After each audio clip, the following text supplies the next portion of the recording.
noticed that a lot of these weird Bible stories that I'm sharing with you are not ones that you have heard in church or in Sunday school, and there's a very good reason for that. It's because a lot of them have to do with violence and death and or bathroom humor. In fact, the story I have for you today takes place in a bathroom. So, our story today begins with King Eglon. He's the king of Moab, and we are told that he's a very fat man.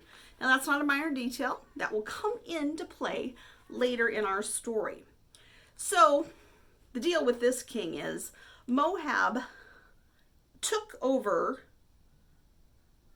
Israel and took the people into slavery, and the people cry out to God.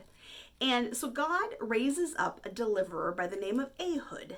And Ehud, we are told, is from the tribe of Benjamin and is left-handed. Now again, this is not just some minor detail. This will come into play later on in our story. So, Ehud, under the guise of delivering the annual tribute to the king, goes to the castle with this chest of treasure and gains access to the castle. When he's there, he says that he has a very important but very secret and private message for the king. Now, before he came, this is part of the story you have to know too, he strapped a 18-inch dagger onto his right thigh. He did this because, as I mentioned earlier, he's left-handed, and so he can easily reach his left hand to his right thigh and pull out the dagger. When he went into the castle, they always searched the men's left thigh because they assume everyone's right-handed and they use the right hand to reach to their left thigh. So they did not search Ehud, and he was able to sneak in with this dagger. So he goes into the castle, and this is what it says in Judges 3:20 through 22.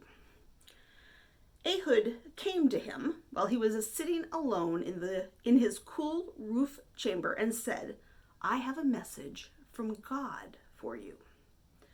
So the king rose from his seat. Then Ehud reached with his left hand, took the sword from his right thigh, and thrusted it into Eglon's body. The hilt also went in after the blade, and the fat closed over the blade. He did not draw the sword out of the belly, and the dirt came out.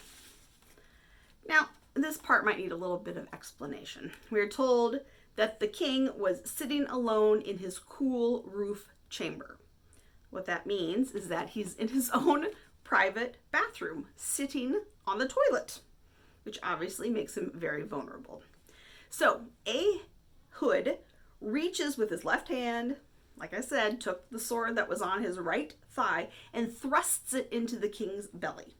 And, I told you it was going to come into play that we are told that the king was a fat man. And because he was fat, when Ehud stabbed him, both the blade and the handle went into the fat, into the belly, and were closed over with fat. Kind of paints a picture there, doesn't it? It disappeared inside his belly, swallowed up by the fat. Now the last part that says, "and the dirt came out," yeah, that's pretty much as gross as you think it is. It's another Bible story about excrement. Good times. So here's how the story ends. Then Ehud went out to the porch, shut the doors of the upper room behind him, and locked them.